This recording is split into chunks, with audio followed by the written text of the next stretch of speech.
തിരിഞ്ഞു ഇങ്ങനെ 1 2 തിരിഞ്ഞ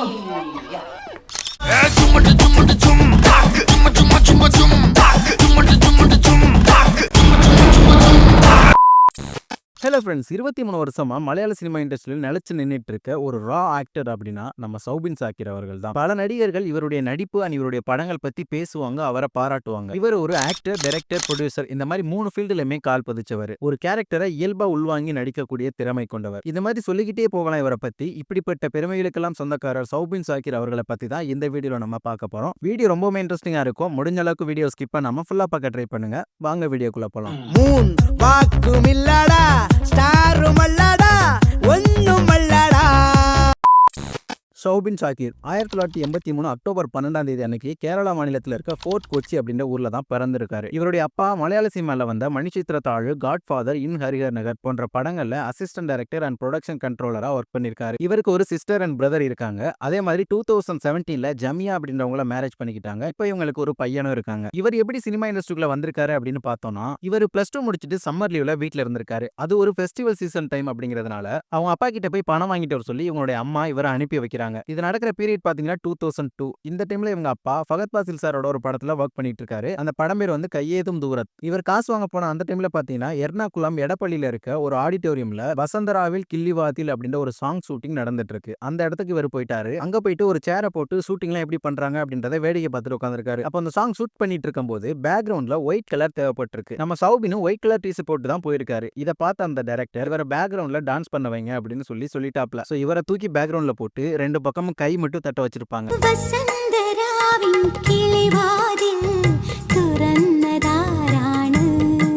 இதை மட்டும் பண்ணிட்டு இவர் இவங்க அப்பா கிட்ட காசு வாங்கிட்டு வீட்டுக்கு போயிட்டாரு. வீட்டுக்கு போனவர் அடுத்த நாள் ஷூட்டிங்க்கும் பார்க்கறதுக்கு வரல. பட் ஷூட்டிங் போனதை பத்தி யோசிச்சுக்கிட்டே இருக்காரு. அப்புறம் அவங்க அப்பா வீட்டுக்கு வந்ததுக்கு அப்புறம், அப்பா நான் ஷூட்டிங் ஸ்பாட்டுக்கு வந்து டைரக்ஷன் கத்துக்கலாமா அப்படின்னு அவங்க அப்பா கிட்ட கேட்கிறாரு. அது சம்மர் லீவ் அப்படிங்கிறதுனால அவங்க அப்பாவும் ஓகே சொல்லியிருக்காரு. ஆனா அது இந்த படத்துக்கு இல்ல, டைரக்டர் சித்திக் அவங்களுடைய குரோனிக் பேச்சுலர் அப்படின்ற ஒரு படத்துக்கு. அவங்க அப்பா இவரோட திங்ஸ் எல்லாம் பேக் பண்ணிக்கிட்டு ஒரு பஸ்ல வந்து ஏற சொல்லியிருக்காரு. அந்த பஸ்ல பாத்தீங்கன்னா அந்த படத்துல ஒர்க் பண்ண ஏடிஸ் எல்லாருமே உட்காந்துருக்காங்க. இவங்க எல்லாருமே டிராவல் பண்ணி கொடைக்கானல் ஷூட்டிங் அந்த கொடைக்கானலுக்கு போய் இறங்குறாங்க. அந்த குரோனிக் பேச்சுலர் படத்துல மம்முட்டி சார் தான் ஹீரோவா நடிச்சிருப்பாரு. சோ அவ்வளவுதான், கொடைக்கானல வந்து இறங்குனவங்க அழகா ஒரு பாட்டுல செட்ல ஜாயின் பண்ணிட்டு ஒரு ஏடியா ஒர்க் பண்ண ஆரம்பிச்சாரு கொஞ்சம் கொஞ்சமா. சோ இந்த மாதிரி யதார்த்தமா ஒரு ஷூட்டிங் பார்க்க வந்தவர் ஒரு படத்துலயும் ஆக்ட் பண்ணிட்டாரு, ஏடியாவும் ஒர்க் பண்ண ஸ்டார்ட் பண்ணிட்டாரு. கடைசியில இந்த சினிமாவையே இவரோட கெரியரா எடுத்துக்கிட்டாரு. அதுக்கப்புறம் லீவ் முடியுது, காலேஜ்ல ஜாயின் பண்றாரு. காலேஜுக்கு போயிட்டுமே கேம்ஸ், டிராமா, ஃபேன்சி டிஸ் காம்படிஷன், ஆக்டிங் இதுல தான் ஃபோக்கஸ் பண்றாரு. இந்த மாதிரி காலேஜ் படிச்சுக்கிட்டு ஏடியாவும் ஒர்க் பண்ணிட்டு இருக்காரு. இவங்க வீட்லயுமே இவர் காலேஜ் போய்கிட்டு சினிமாக்குள்ள ஒர்க் பண்றது பிடிக்கல. ஆனா இவங்க எதுவுமே சொல்லல. ஏன்னா அவர் காலேஜ்ல பாஸ் ஆகிறதுக்கு தேவையான மார்க்கை எடுத்துக்கிட்டு இவர் சினிமாலயே ஒர்க் பண்ணிட்டு இருக்காரு. அந்த ஒரு ரீசனால அவங்க வீட்ல எதுவுமே சொல்லவே இல்ல. இவர் ஸ்டார்டிங்ல பாத்தீங்கன்னா ஃபாசில் அண்ட் சித்திக் இந்த 2 டைரக்டர்ஸ் கூட தான் ஏடியா ஒர்க் பண்ணிட்டு இருந்திருக்காரு. அவங்களுக்கு அதிகமா பட வாய்ப்புகள் குறையவும் வேற டைரக்டர் கிட்ட ஒர்க் பண்ண ஆரம்பிக்கிறாரு. அந்த மாதிரி தான் ராஃபி மெக்காட்டின், பி சுகுமார், சந்தோஷ் சிவன், ராஜி ரவி அண்ட் அமல் நீரஜ் இந்த மாதிரி டைரக்டர்ஸ் கூட எல்லாம் ஏடியா ஒர்க் பண்ணிருக்காரு. ஏடியா ஒர்க் பண்ணிட்டு இருந்த அதே படங்களையுமே சின்ன சின்ன ரோல்ஸ்ல நடிக்கவும் செஞ்சுட்டு இருந்திருக்காரு.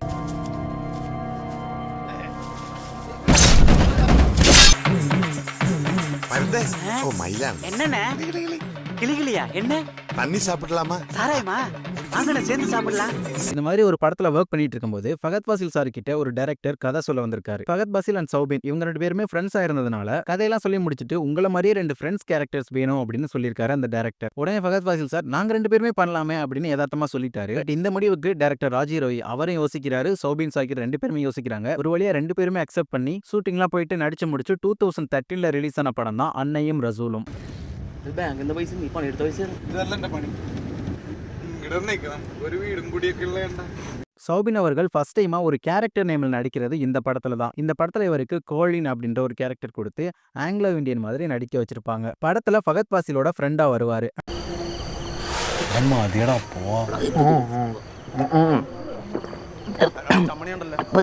அடுத்து அதே இயர்லயே கடல் கழன்னூர் மதுக்குட்டி அப்படின்னு ஒரு படத்துல ஒரு சின்ன ரோலும், 5 சுந்தரிகள் அப்படின்ற ஒரு ஆந்தாலஜி பிலிம்ல உள்ளன்டே பாரியா அப்படின்னு ஒரு செக்மெண்ட்லயும் ஆக்ட் பண்ணிருப்பாரு. കണ്ടിട്ട് സൈക്കിളിലേട്ടാ அதுக்கப்புறம் சில படங்கள்ல நடிச்சிருந்தாலும் ஒரு நல்ல ஃபேம் அண்ட் ஆக்டிங் சான்சஸ்லாம் வாங்கி கொடுத்த படம்னா அது பிரேமம் படத்துல அவர் நடிச்ச சிவன் அப்படின்ற பிடி சார் கேரக்டர் தான். സാറൊക്കെ വിഗ് വെച്ചിട്ടുണ്ടെങ്കിൽ കാക്ക ഷോക്ക് അടിച്ച് വീണ് ലോറി കയറി പരന്ന് ഉണങ്ങിയ സാധനം തല വെച്ച് എങ്ങനെ ഇരിക്കും? അതുപോലെ பிரேமம் படம் எந்த அளவுக்கு ஹிட் அப்படின்னு நமக்கு தெரியும். இப்போ வரைக்கும் அந்த படத்துக்கு அவ்வளோ ஃபேன்ஸ் இருக்காங்க.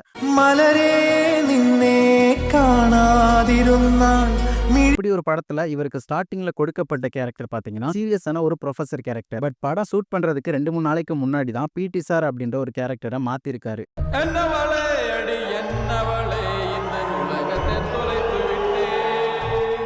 இப்படி கேரக்டரை மாத்தினதும் இவருக்கு ஒரு நல்ல விஷயமாவே அமைஞ்சுக்கிச்சு. இந்த படத்துல மலை டீச்சரை ஹீரோ லவ் பண்ணுவாரு. அதே மாதிரி அந்த ஸ்கூல்ல இருக்க இன்னொரு சாருமே லவ் பண்ணுவாரு. அந்த சாரோட ஃப்ரெண்டு தான் இந்த பிடி சார். மலை டீச்சரை லவ் பண்ற தன்னோட ஃப்ரெண்ட் அண்ட் கொலீகா இருக்கவருக்கு ஐடியாஸ் அண்ட் ஹெல்ப் பண்ற காமெடி ரோல்ல நடிச்சிருப்பாரு. உண்மையிலேயே இந்த படம் சூப்பர் டூப்பர் ஹிட் ஆனதுனால இவருக்கு ஒரு நல்ல ஃபேம் கிடைச்சிச்சு அப்படின்னு சொல்லலாம்.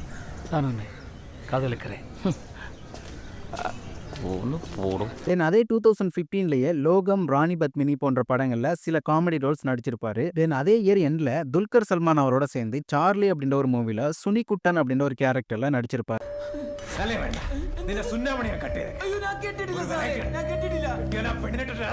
இந்த படத்துலயுமே அந்த சீன்ஸ் எல்லாமே நல்ல காமெடியும் பண்ணிருப்பாரு. இருக்கிறதுலே அதிகமா வேலை செய்யற மூளையே அமைதியா இருக்கும்போது மனசு மட்டும் ஏன் எப்ப பாரு துடிச்சுக்கிட்டே இருக்கு தெரியுமா?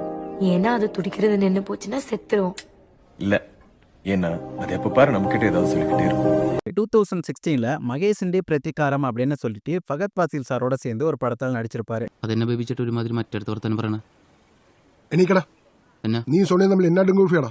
இந்த படத்துல கிறிஸ்பின் அப்படின்ற ஒரு கேரக்டர்ல போட்டோ ஸ்டுடியோல அசிஸ்டண்டா ஒர்க் பண்ற மாதிரி ஒரு ரோல் கொடுத்திருப்பாங்க. படம் சூப்பரான ஒரு வில்லேஜ் ஓரியன்டட் காமெடி டிராமா ஃபில்மா இருக்கும். ஒரு நல்ல ஃபீல் குட் மூவி அப்படின்னு சொல்லலாம். ജ്യൂസ് ജ്യൂസ് ജ്യൂസ് കുമ്മട്ടിക്ക ജ്യൂസ് മമ്മൂട്ടിക്കാക്ക് ഇഷ്ടപ്പെട്ട കുമ്മട്ടിക്ക ജ്യൂസ്. ஆக்சுவலா இந்த படத்தை தான் தமிழ்ல நம்ம டெபுட்டி சிஎம் உதயநிதி அவர்களை வச்சு நிமிர் அப்படின்னு சொல்லிட்டு ரீமேக் பண்ணிருப்பாங்க.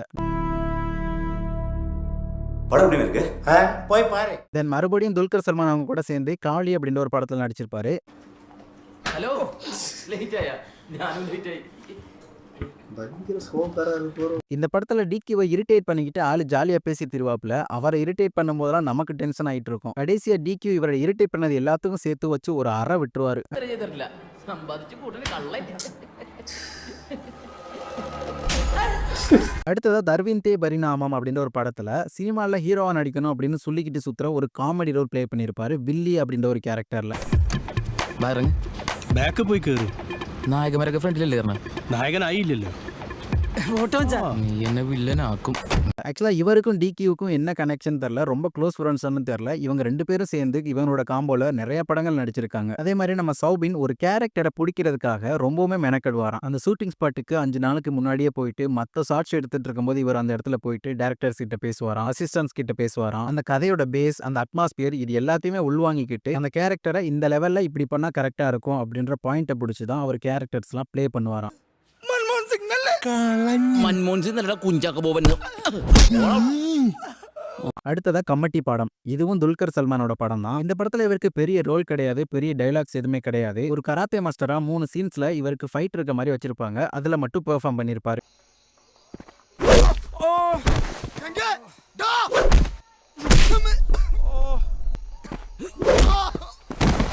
அதுக்கப்புறம் 2017ல தான் ஒரு டைரக்டரா அவருடைய ஃபர்ஸ்ட் படமான பறவை அப்படின்ற ஒரு படத்தை எடுக்கிறாரு. ஆக்சுவலா இவர் சினிமாக்குள்ள வந்ததையே பாத்தீங்கன்னா டைரக்டர் ஆகணும் அப்படின்னு சொல்லிட்டு தான். இடையில இவருக்கு நடிக்க சான்ஸ் கிடைக்கவும் ஆக்டிங் பக்கம் போயிட்டாரு. இப்பதான் அவர் எதுக்காக சினிமாக்குள்ள வந்தாரோ அந்த டைரக்டர் வேலையை ஃபர்ஸ்ட் டைமா பாக்குறாரு. இந்த படம் பாத்தீங்கன்னா புறா பந்தயத்தை மையமா வச்சு எடுத்திருப்பாரு. இந்த படம் சின்ன வயசுல அவருக்கு நடந்த நிகழ்வுகள், அவருக்கு நடந்த இன்சிடென்ட்ஸ் இது எல்லாத்தையுமே எழுதி அதை ஒரு ஸ்கிரீன் பிளே கதையா கன்வெர்ட் பண்ணி தான் இந்த படத்தை பறவை அப்படின்னு சொல்லிட்டு எடுத்திருக்காரு.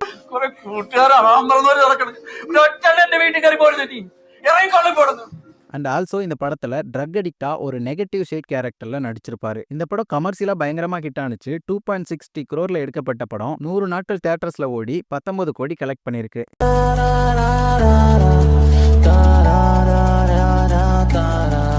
இந்த படம் முடிச்சதுக்கு அப்புறமா இவருக்கு ஒரு சூப்பரான படத்துல வாய்ப்பு கிடைக்குது. அந்த படம் தான் சுதானி ஃப்ரம் நைஜீரியா. இந்த படத்துல ஒரு நைஜீரியன் ஆக்டர் கூட சேர்ந்து நடிச்சிருப்பாரு. Are you really from Nigeria? Oh, Sudani from Nigeria. ஒரு நல்ல எமோஷனல் ஃபீல் குட் ஃபில்மா இந்த படம் இருக்கும். மற்ற படங்கள்ல நடிக்கிற சின்ன சின்ன ரோல்ஸ் மாதிரி இல்லாம இந்த படம் ஃபுல்லாமே ஒரு லீட் ரோல்ல ஒரு நல்ல பெர்ஃபார்மரா நடிச்சிருப்பாரு. അന്ന് ഇജ്ജ് പോകണ്ടതിൽ you don't go home I am helping you you say no then you go find your passport എന്നെ കൊണ്ട് പോയി. இந்த படம் பார்த்தீங்கன்னா 2018 இயர்ல கேரளா ஸ்டேட் ஃபில்ம் அவார்ட்ஸ்ல 5 அவார்ட்ஸ் வின் பண்ணிருக்கு. அதே மாதிரி நேஷனல் அவார்ட்ஸ்ல 2 அவார்ட்ஸ் கிடைச்சிருக்கு.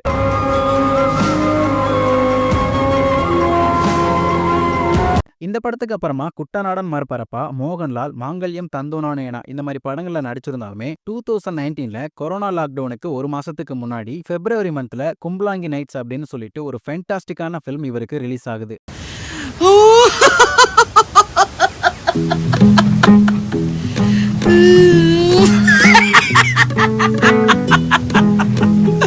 மதுசி நாராயணன் அப்படின்ற ஒரு டெபியூட்டன் டைரக்டர் தான் இந்த படத்தை எடுத்திருப்பாரு. இந்த படத்துல சௌபின் 4 பிரதர்ஸ்ல ஒருத்தவரா நடிச்சிருப்பாரு. உண்மையிலேயே இப்போ வரைக்கும் இவரோட கெரியர்லயே one of the best acting performance ஃபிலிம்னா அது கும்பலாங்கி நைட்ஸ் தான். എന്നിട്ട് കൂട്ടുകാരൻ പറഞ്ഞ് ആരെന്ത് പറഞ്ഞാലും കറക്റ്റ് പോയിന്റ് ആണെങ്കിൽ അതെടുക്കണം. சாஜி அப்படின்னு ஒரு கேரக்டருக்கு உயிர் கொடுத்து ரியல் கேரக்டராகவே வாழ்ந்திருப்பாரு. இந்த கேரக்டர்ல இவர் நடிச்சதை உள்வாங்கின மக்கள் இவர் எங்க போனாலும் இவரோட உண்மையான பேரை கூட சொல்லி கூப்பிடாம சாஜி சாஜின்னு தான் சொல்லி கூப்பிட்டுருக்காங்க. இந்த படத்துல இவர் ஒரே சீன்ல சீரியஸா பேசி அளவும் வைப்பாரு, காமெடி பண்ணி சிரிக்கவும் வச்சிருக்காரு. நிறைய ரிவ்யூவர்ஸ், செலிபிரிட்டிஸ் எல்லாருமே இந்த படத்துல இவருடைய பெர்ஃபார்மன்ஸை பயங்கரமா பாராட்டியிருக்காங்க. But my favorite film in the last few years was Kumbalangi Nights. Kumbalangi Nights, Yeah. my favorite. That year, 2022, fantastic. 21, I don't know remember which year it came, but that year it was my favorite film. Superb. I'm a big fan of I mean, I really like Sobin's work. மலையாள சினிமால வந்த படங்கள்ல ஒரு best and cult ஃபில்மா Kumbalangi Nights இப்போ வரைக்கும் இருந்துட்டு இருக்கு. ശരിക്കും കയ്യിൽ നിന്ന് ഇരിക്കണ எனக்கு ஹாஸ்பிட்டலுக்கு கொண்டு வாடா. இந்த படத்துக்கு அப்புறமா இவரோட acting level and career level ரெண்டுமே ஒரு படி மேலே போயிடுச்சு. அதே மாதிரி இந்த படத்துக்கு அப்புறமா லீட் ரோல் கேரக்டர்ஸும் வெரி இம்பார்ட்டன்ட் கேரக்டர்ஸும் தான் அவருக்கு அதிகமாக சான்சஸ் வந்திருக்கு. അസിസ്റ്റന്റ് ഡയറക്ടറായിട്ട് നിൽക്കുമ്പോൾ തന്നെ നല്ല സിനിമക്കുള്ള അവാർഡ് മേടിക്കുന്ന ഞാൻ വർക്ക് ചെയ്ത സിനിമയിലെ ഡയറക്ടേഴ്സാണ്. അപ്പോൾ അവരെ കൂടെ വണ്ടി ഓടിച്ച് വന്നിട്ടുണ്ട് ഇവിടെ. ഇപ്പോൾ ഇവിടെ ഇത് വന്ന് വാങ്ങിക്കാൻ പറ്റിയതിൽ. அடுத்ததா 2019 ஆகஸ்ட் மந்த்ல அம்பிலி அப்படின்னு சொல்லிட்டு ஒரு படம் இவருக்கு ரிலீஸ் ஆகுது.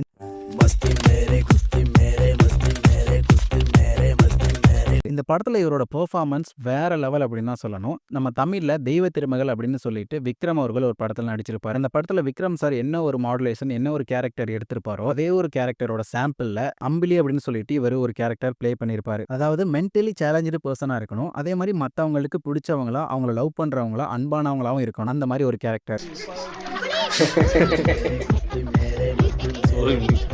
இவரோட கெரியர்லயே இந்த அம்பிலி கேரக்டர் தான் ரொம்பவே மெனக்கெட்டு பண்ணதா அவரோட இன்டர்வியூல சொல்லியிருக்காரு.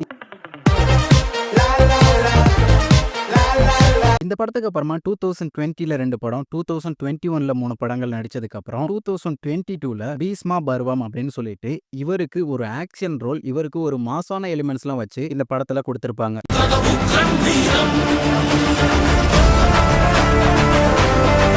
இதுக்கு முன்னாடி வரைக்குமே ஒரு நல்ல பெர்ஃபார்மர், ஒரு கேரக்டர் ரோல், ஒரு சப்போர்ட்டிங் ரோல் எல்லாமே சூப்பரா பண்ணியிருக்காரு. பட் முறையா ஒரு மாசான ஹீரோ, ஒரு மாசான சீன்ஸ்லாம் வச்சு எடுத்த படம் அப்படின்னா இந்த பீஸ்வா பர்மம் அப்படின்ற ஒரு படம் தான்.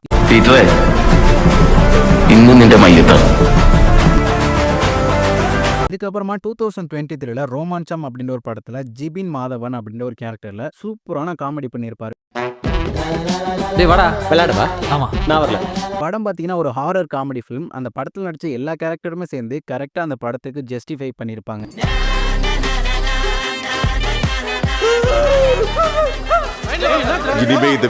இதுக்கு இடையில பாத்தீங்கன்னா ஜாக் அண்ட் ஜில், எழவீலா பூஞ்சிரா, கோல்ட், டிஜின், வெள்ளரி பட்டணம், அயல்வாசி, லைவ் இந்த மாதிரி படங்கள்ல வித்தியாசமான கேரக்டர்களை ப்ளே பண்ணியிருப்பாரு. இந்த லிஸ்ட்ல நான் சொன்ன படங்கள் மட்டும் இல்லாம சொல்லாம சில படங்களும் இருக்கு. அதுலயுமே இவரோட பெர்ஃபார்மன்ஸ் வேற லெவலா இருந்திருக்கு.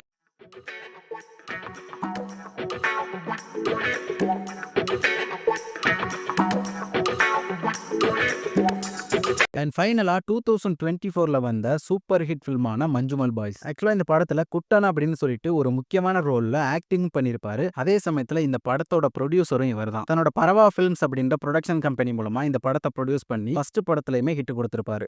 மனிதர் உணர்ந்து கொள்ள இது மனித காதல் அல்ல, காதல் அல்ல. ஒரு ஆக்டரா, டைரக்டரா, ப்ரொடியூசரா தன்னோட முதல் படங்கள்லயே 3 ஃபீல்டுலயுமே ஹிட் கொடுத்தவர் சௌபின் சாகிர் அவர்கள் தான்.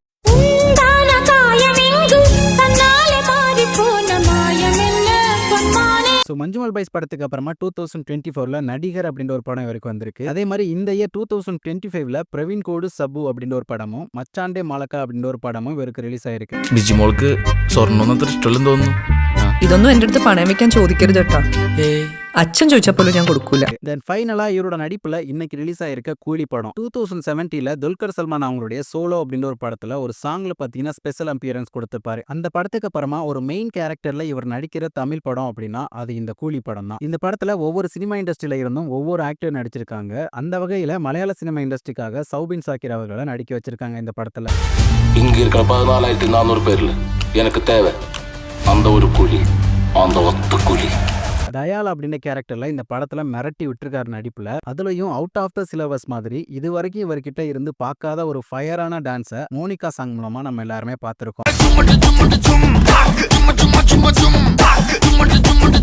ஆக்டிங்லையும் பட்டையை கிளப்பியிருக்காரு, டான்ஸ்லையும் பட்டையை கிளப்பியிருக்காரு. இந்த படத்துக்கு அப்புறமா நம்ம தமிழ் சினிமா இண்டஸ்ட்ரியில நிறைய படங்கள் பண்ணுவார் அப்படின்னு சொல்லிட்டு எக்ஸ்பெக்ட் பண்ணலாம். நான் கூலி படம் பார்த்துட்டேன், நீங்க படம் பார்த்துட்டீங்கன்னா படம் எப்படி இருக்கு, இவரோட ஆக்டிங் எப்படி இருக்கு அப்படின்றத கமெண்ட்ல சொல்லிட்டு போயிருங்க. அண்ட் முக்கியமா இவர் நடிப்புல வெளிவந்த இந்த வீடியோல நான் சொன்ன படங்கள் அண்ட் சொல்லாத படங்கள்ல உங்களுக்கு ரொம்ப பிடிச்ச படம் எது அப்படின்றத கமெண்ட்ல சொல்லிட்டு போயிருங்க. இந்த மாதிரி வீடியோக்கள் பார்க்க நம்ம சேனலை மறக்காம சப்ஸ்கிரைப் பண்ணி விட்டு போயிருங்க. நெக்ஸ்ட் ஒரு நல்ல வீடியோ வந்து உங்களை சந்திக்கிறேன். தேங்க்ஸ் ஃபார் வாட்சிங் ஃப்ரெண்ட்ஸ்.